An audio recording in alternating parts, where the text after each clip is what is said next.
Welcome to Articulated, where we analyze action figures from paint to pivot. I'm Glenn. I'm Eddie. And this is the Hasbro Marvel Legends MCU molten-man wave, Spider Suits.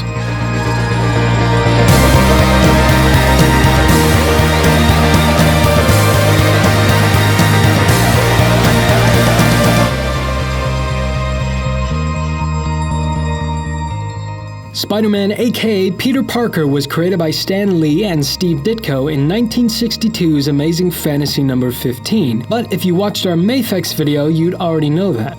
These figures are based on the suits seen in the 2019 movie Spider-Man Far From Home starring Tom Holland. In the movie, Peter is recruited by Nick Fury and given a new all-black military-grade suit dubbed the Stealth Suit, or colloquially, the Night Monkey suit. Fun fact, night monkeys are real monkeys in South Africa and have a natural resistance to malaria.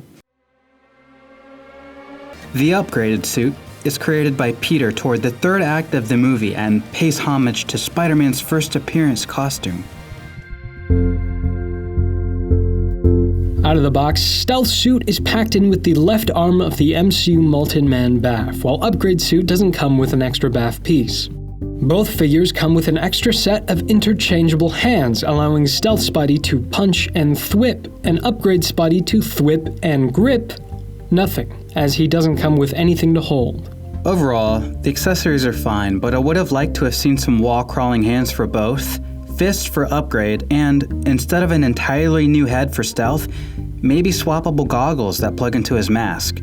That way, perhaps some of the budget could have gone into something more important. Stealth is comprised of 29 totally new pieces, while Upgrade is made of 28 probably new pieces.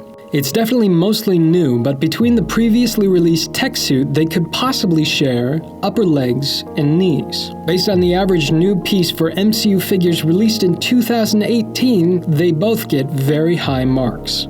Interestingly, despite being the same person under the mask, Stealth stands slightly taller at 5 7/8 inches or 14 9/10 centimeters, while Upgrade stands 5 6/8 inches or 14 3/5 centimeters. In reality, such a difference does not matter, but we think we see why there's a difference. See, the belt is not a loose piece. There's a lip that goes in between the crotch and lower torso, so when stacking these three pieces on top of each other, it slightly elongates the torso. Without it, the two figures would actually be the same height. To fix this ultimately non-issue, the bottom of the lower torso would have to be shortened slightly, or the belt created to be just a floating piece.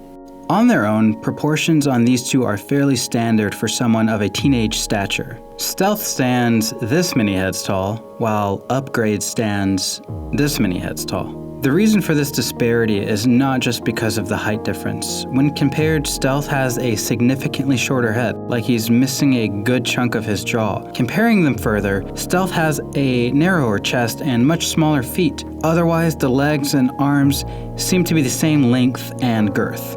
You would think Stealth would have the opposite problem, considering his more tactical and damage-resistant design, but ultimately this is another non-issue and not one we measure for anyway. Besides, Stealth's head is probably more true to life.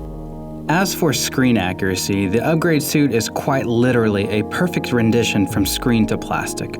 While every detail might not be painted, and we'll get to that later, every little line and segment of the costume is present in the sculpt. Both, however, have detailing that continues into the joints even when they're hidden, which is very much appreciated. Overall, both figures have excellent sculpts and each earn an extremely solid 9 out of 10. Here's where things get slightly weird.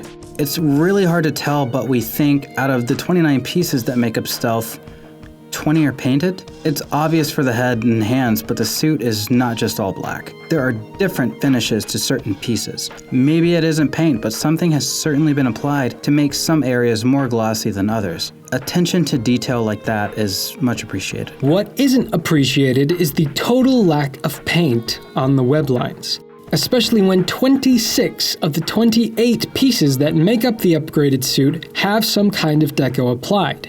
technically that's well above average. The only two pieces that don't have Deco applied are the feet. This is because all the dark areas of the suit have a grid pattern texture printed onto the figure. It does a really good job of replicating the texture of the movie suit, but holy...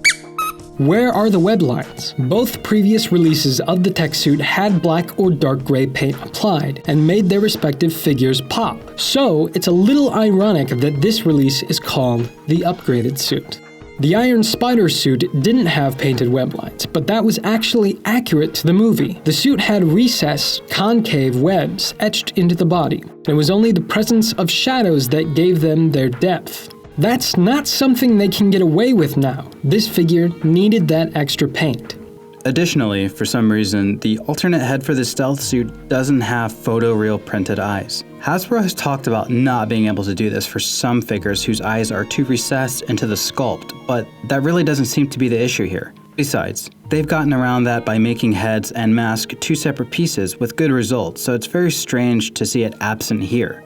It does lend a little more credence to the idea of army building these figures, but is otherwise greatly missed. In terms of color matching, Stealth is essentially cast in all the same black. Upgrade, on the other hand, has an upper and lower torso that is cast in slightly darker, more glossier red than the butterfly joints, head, and arms. Overall, because of the surprising amount of paint and great color matching, the stealth suit earns a score of 8 out of 10. Because of the somewhat poor color matching and blatant lack of painted web lines, the upgrade suit earns a 4 out of 10.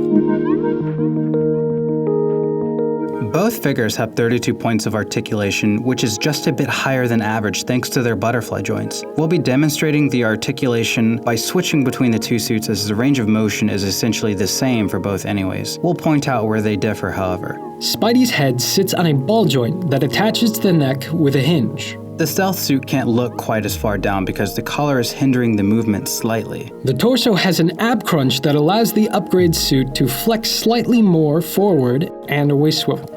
The shoulders are on butterfly joints that allow excellent movement forward and back. Arms attached to butterfly joints with swivel hinges and a cut at the bicep. The elbows are perfectly double jointed and the hands attach to the arms as hinge swivels. Stealth gets a little less movement forward due to the web shooters. The hips attach to the crotch via ball joints, and a swivel cuts the thigh in two. The knees have decent range of motion, but there's no cut at the boot. Meanwhile, the feet have superb range of motion and can pretty much point straight down. While Stealth may have slightly less range of motion in some key areas, it's not enough to make a huge difference, with both figures earning a strong 8 out of 10.